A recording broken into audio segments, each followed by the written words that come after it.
दुख काटने के लिए मेरा महादेव किसी को नहीं भेजता, खुद आता है। मेरे भक्त को दुख आया, मेरे भक्त को तकलीफ आई तो उसका दुख मैं काटूंगा, उसको तकलीफ में मिटाऊंगा।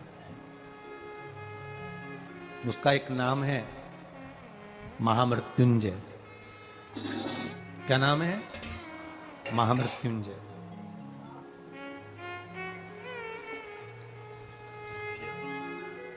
उसका एक नाम महामृत्युंजय,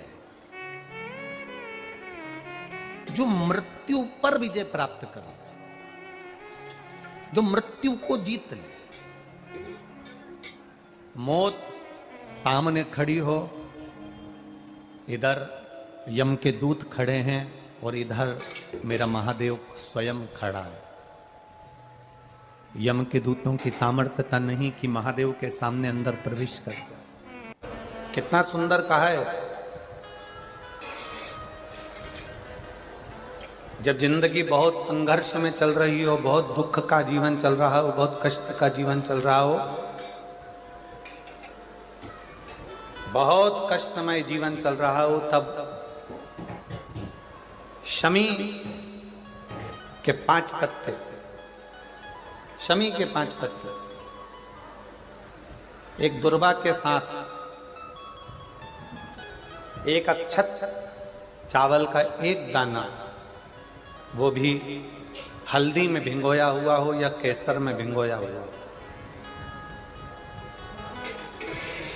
शमी पत्र 5, एक दुर्वा, एक चावल का दाना, जो दिल से हृदय से बेलपत्री के वृक्ष के नीचे पार्थिव लिंग का निर्माण कर कर मट्टी का शिवलिंग बनाकर प्रदोष काल में, मतलब शाम के समय पर शिवलिंग बनाकर उस पे जल चढ़ाकर, जो ये 5 शमी का पत्र, एक दुर्वा और एक चावल का दाना अपनी कामना कर कर, जो दुख चल रहा है बाबा से विनय कर कर एक एक पत्ता जब समर्पित कर दे, फिर एक दुर्वा समर्पित कर दे, फिर एक चावल का दाना समर्पित कर दे और बाबा का वहीं पर पुनः विसर्जन कर दे, 3 महीना तो जाने दो, 15 दिन के अंदर वो दुख कटता जरूर है। चाहे कोई भी दुख,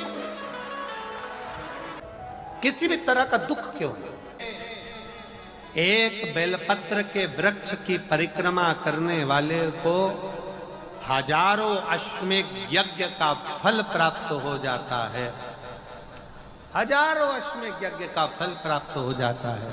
उसी तरह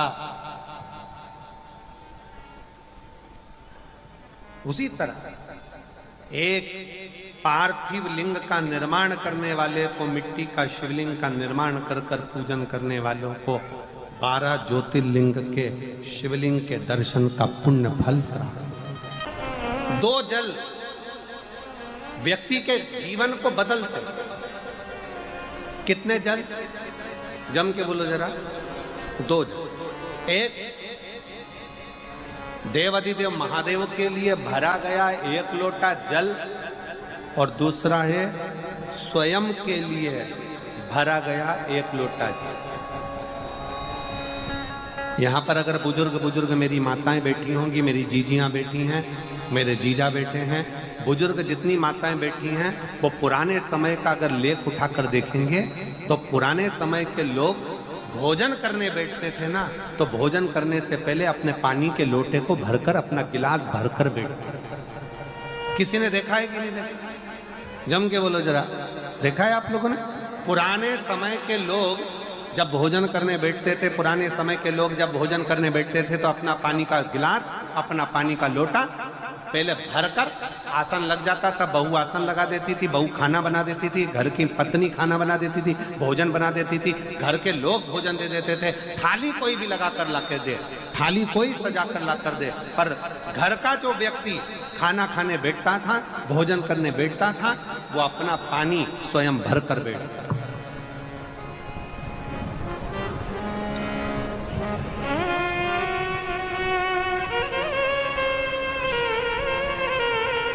अब आज के जमाने में दुनिया के लोग कहते हैं मैं दुकान चला रहा हूं, दुनिया के लोग कहते हैं मैं घर चला रहा हूं, दुनिया के लोग कहते हैं मैं ये कर रहा हूं। तुम अपना खुद का पानी भरकर तो बैठ नहीं रहे और कह रहे हो कि घर चला रहा हूं। स्वयं का एक गिलास पानी व्यक्ति नहीं भर पा रहा। कितना सुंदर कहा है महाराज जी। बहुत सावधानी से सुनिएगा। दो जगह का जल व्यक्ति के जीवन को बदल देता है। एक शिव के लिए भरा गया जल और दूसरा स्वयं के लिए भरा गया जल। स्वयं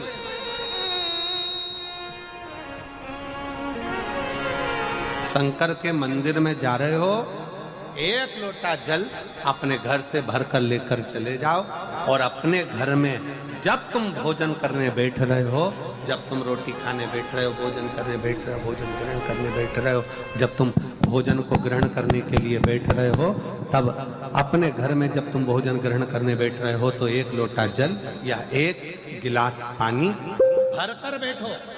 बहू अच्छी है, पानी भरेगी, मना नहीं है। बेटा अच्छा है, पानी भरेगा, मना नहीं है। पोता अच्छा है, पोती अच्छी है, नाती अच्छा है, पंती अच्छा है, घर में सब अच्छे। तुम्हारी पत्नी भी अच्छी है, तुम खाना खाओगे तो वो पानी ला कर दे देगी। तुम्हारी बहू भी अच्छी है, तुम भोजन करोगे तो वो पानी ला कर दे देगी। तुम्हारा परिवार का हर व्यक्ति अच्छा है, तुम्हारा कहना मानता है। तुम जिमने बैठोगे, भोजन करने बैठोगे तो वो पानी ला कर देगा। पर शिव पुराण की कथा कहती है, जो व्यक्ति भोजन करते समय अपना जल स्वयं भर कर बैठता है, उसकी जिंदगी में से 3 रोग समाप्त हो जाते हैं। कितने रोग समाप्त हो जाते हैं? 3।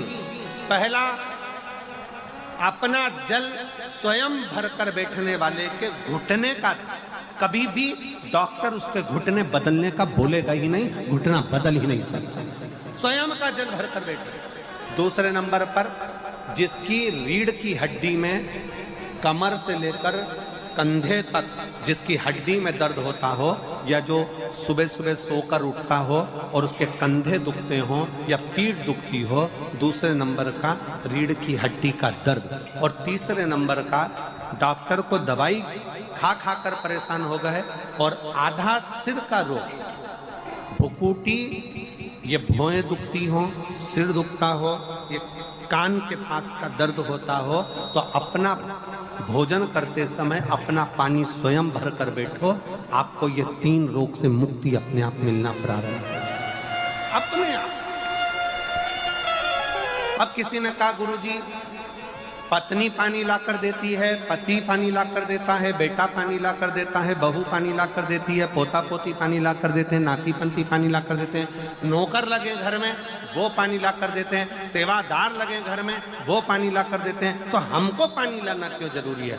तो अग्नि पुराण में वर्णन आता है कि जो घर में पानी जिस मटके में भरते हो, जिस हंडे में भरते हो, जिस बाल्टी में भरते हो, जिस टंकी में पानी भरते हो, पीने का पानी जिस हंडे में, मटके में, बल्टोई में, जिस गगरे में तुम भरते हो, वो स्थान पितरों का स्थान रहता है। जब हम पानी भरकर भोजन करने बैठते हैं तो हमारे पितर भी उस स्थान पर आकर निश्चित जगह पर बैठते हैं, और जब हम भोजन ग्रहण करते हैं तो हमारे पितरों के भाव का आशीर्वाद हमारे ऊपर पड़ जाता है, जिससे हमारे 3 दर्द समाप्त हो। स्वयं भरो,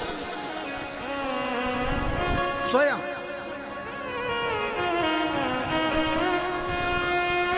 अब आज का जमाना इतना विचित्र है कि नौकर चाकर, परिवार, घर इतना बड़ा हो गया। आज के जमाने में कोई सोफे पे से उठना पसंद नहीं करता, वहीं से आवाज लगा देते हैं, ला मेरा भोजन लगा दे, रोटी लाओ। रोटी आई तो मालूम पड़ा पानी ला कर रखा बहू ने। वो बहू ला देगी, बहुत अच्छी है, बहू बेकार नहीं है, बहुत अच्छी है, बेटी बहुत अच्छी है, ला देगी पानी, भोजन भी लाएगी, पानी भी लाएगी, सब कुछ लाएगी। पर पहला फर्ज अपना है, जब तक शरीर चले, पांव चले, हाथ पैर चले और तुम पलंग पर नहीं पड़े हो, तुम्हारा शरीर अगर चल रहा है तो पहले रसोई घर में जाओ, लोटा भर, लोटा नहीं भर सकते तो गिलास भरो, गिलास नहीं भर सकते तो थोड़ा सा कटोरी में पानी भरो, पर अपने पीने के लिए थोड़ा सा जल स्वयं के लिए लेकर आओ। वो जल इतना कारगर होगा कि तुम्हें रोग से निवारण करता चले जाएगा, रोग समाप्त करता चलेगा। नंदी ने कही है, नंदी ने ये बात जो कही वो वास्तव में बड़ी सुंदर है कि मान लो यदि कोई कार्य तुम्हारा हो नहीं रहा और पूरी दुनिया में तुमने कर कर देख लिया, बहुत प्रयास कर कर देख लिया, तो भी वो कार्य अगर तुम्हारा नहीं होता, तो फिर एक काम करो कि शिव की स्तुति करो, शंकर की स्तुति, शंकर का गुणगान, शंकर की भक्ति, शंकर का स्मरण।